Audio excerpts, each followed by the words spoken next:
Captain Cap Reviews. Hello and welcome to Captain Cap Reviews. I'm your host Captain Cap, and with the advent of the PS5 releasing soon alongside a brand new Spider-Man / Miles Morales game, it got me in the mood to replay Marvel's Spider-Man on PS4. It was developed by Insomniac Games, the same team behind Spyro the Dragon and the Ratchet & Clank series. So, it's no surprise that this game is a masterful superhero game. But then...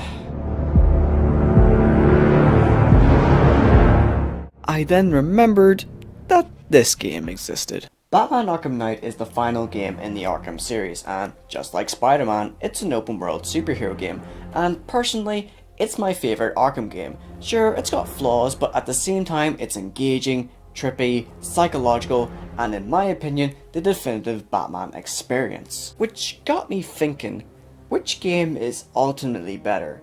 So in order to answer this question, I'm going to divide this video into 5 sections: story, soundtrack, visuals, gameplay, and finally, the game's main character. Now, this isn't going to be easy, as I wholeheartedly love both games. It's almost like choosing between your own children. Also, I want to make it very clear that this is only my personal opinion. If you guys have any opinions about these games or want to counter any of my points that I make in this video, please do so. Also, if you want to go into these games completely blind, this video is going to be full of spoilers, so click off now. And with that out of the way, let's get down to the most important point of the discussion: the gameplay.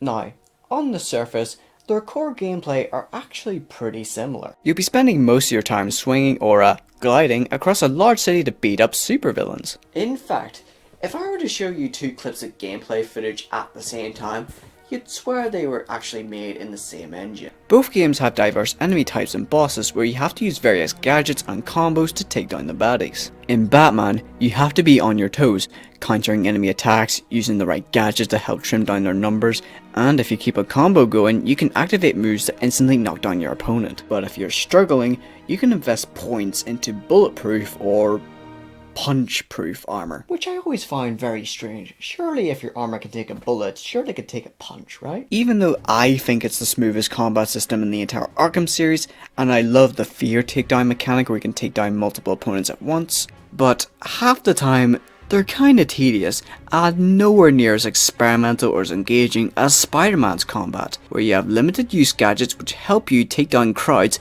at ridiculous speeds. Thrown in with an upgradable moveset and different costumes that grant you new powers, it makes every encounter really fun. I also really like the focus system, where you can either spend your meter on more health or an instant takedown, depending on the size of the enemy of course. Which unfortunately makes Batman's combat look stale and repetitive in comparison. Also, Spider-Man leaves Batman in the dust when it comes to getting around the city. Just look at the swinging. I haven't seen swinging this good since Spider-Man on the PS2. True, you've got the Batmobile and the Clawshot which do the job fine, but it feels very limited compared to Spider-Man's movements. Speaking of the Batmobile, I've heard a lot of people complain that it's a tad overused, and I agree, but I still like it for its puzzles and also those tense as hell Python tank sections. But that's just the goons. How are the actual main villains? Spider-Man may have fewer boss fights than Arkham Knight, but hey, at least they aren't all quick-time events like in Arkham Knight. Some bosses are really engaging and keep you on your toes, where the others are either far too easy or just downright disappointing.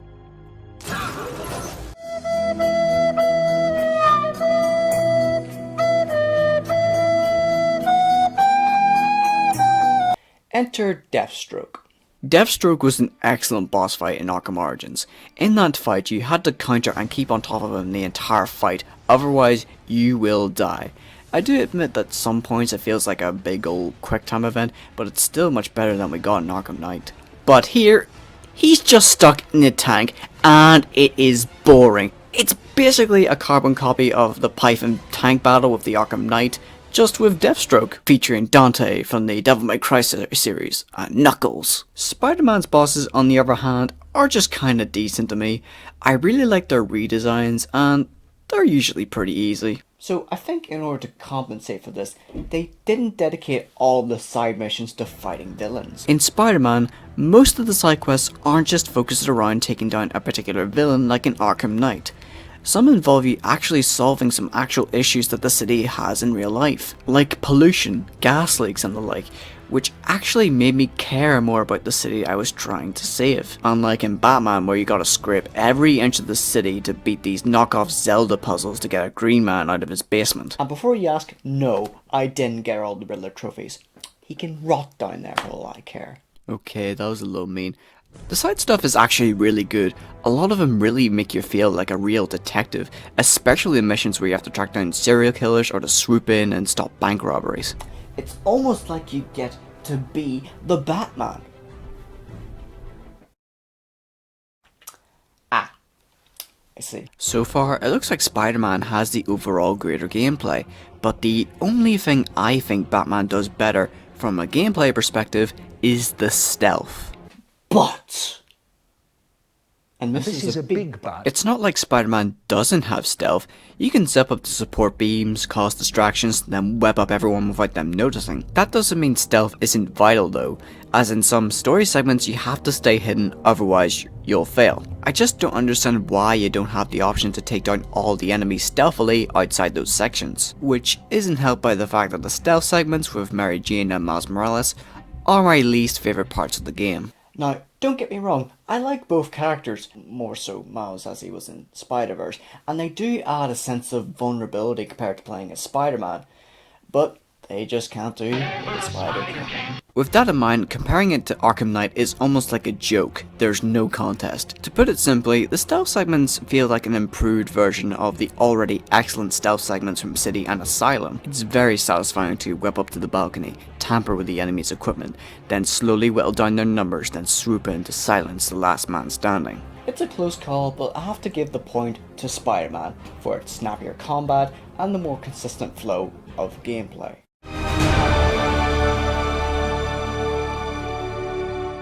Next up, we have the visuals. Now, this one's a bit more subjective, as I firmly believe that graphics aren't everything. But for the sake of this video, let's get down to the visuals.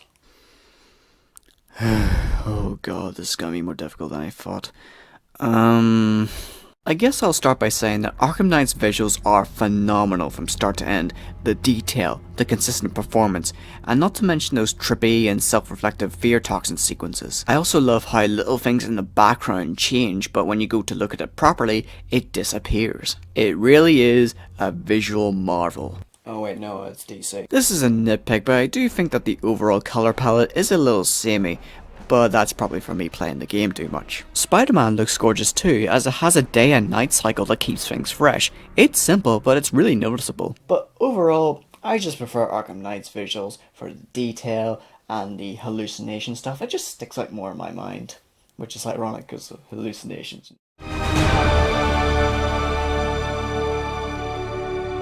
Now, I don't know my music very well, but if it was a competition between the '89 film and the Sam Raimi films, the '89 film would win, even though they both have the same composer.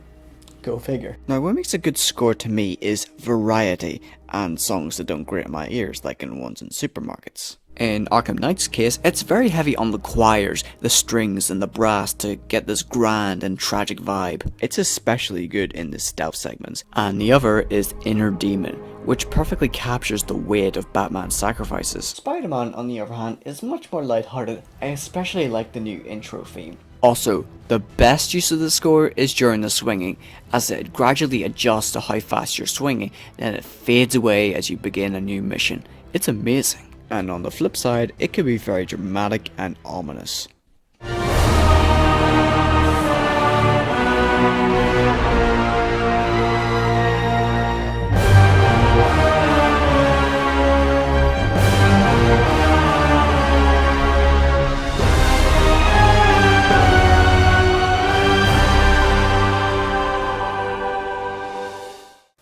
I like both scores and they definitely have their standout tracks, but the rest of them kind of just serve their purpose as leitmotif or action, and as a result they kind of just blend together in my mind. I'd say it's a tie. Oh wait, I forgot about the song number with the Joker where he sings about how all the people in Batman's life is dead. Barbara's dead and I'm laughing. Jason Todd's dead, and I can't stop laughing. I'm even dead, and I can't stop laughing. What else can I do?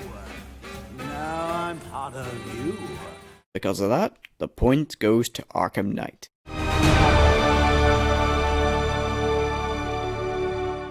While writing the script for this video, I had to take a large step back in order to judge which story had the largest emotional impact on me. And when I did, I kinda noticed how similar they both were at their core. Case in point, Spider-Man or Batman have to save the city from a band of supervillains from their past. The thing that defines these two is their tone and their plot progression. Batman's story is very heavy on finality, which makes sense as it's the final game in the Arkham series. The plot is engaging with tons of twists and turns to try to offset the fact that we know that Batman's gonna die by the end. This is how the Batman died. I especially love the use of the fear gas hallucinations and the memory sequence, which work wonders for visual storytelling. Also, it gives us one of the most creative uses of the Joker's character, having him stuck in Batman's mind, taunting him in order to take over his mind while Batman has to deal with this other garbage. Also, Mark Hamill is the de facto Joker for me. The story overall feels like a long, depressing, descending note.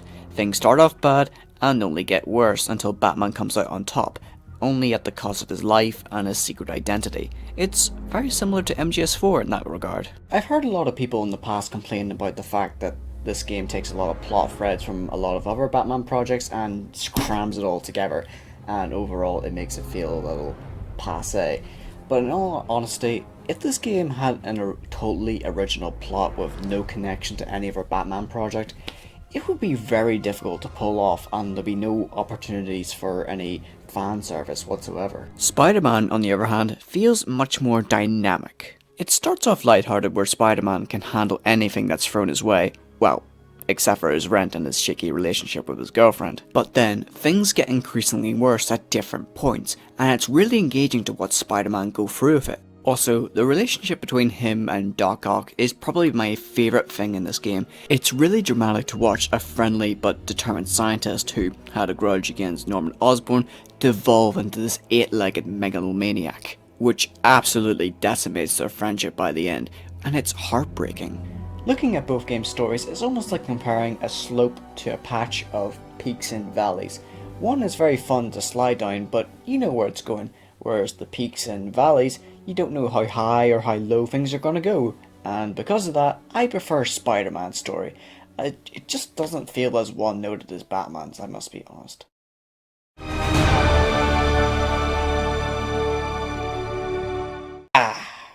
This is probably going to be the most difficult section of the video, as it's the section where I ultimately have to choose between two of my favourite superheroes of all time.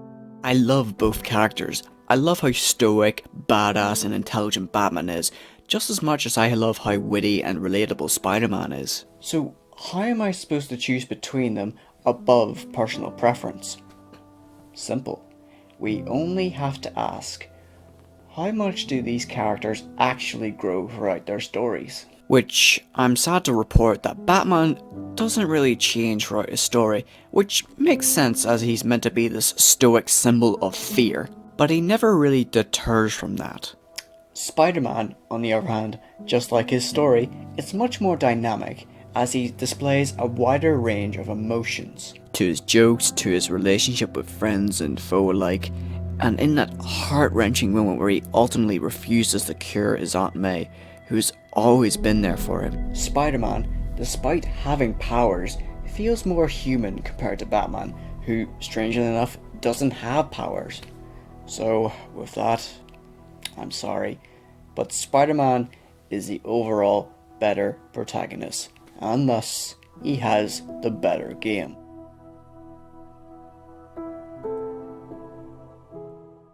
I want to thank you personally for sticking it out to the end, so please post your own thoughts about these games in the comments. I'd love to see what you guys have to say. And if you're looking for some more reviews, I've got a few reviews on the side there. Recently I did a review on Pokemon Mr. Dungeon DX, and yeah, that's all I have to say. I'm Captain Cap, and please take care. I'll see you next time.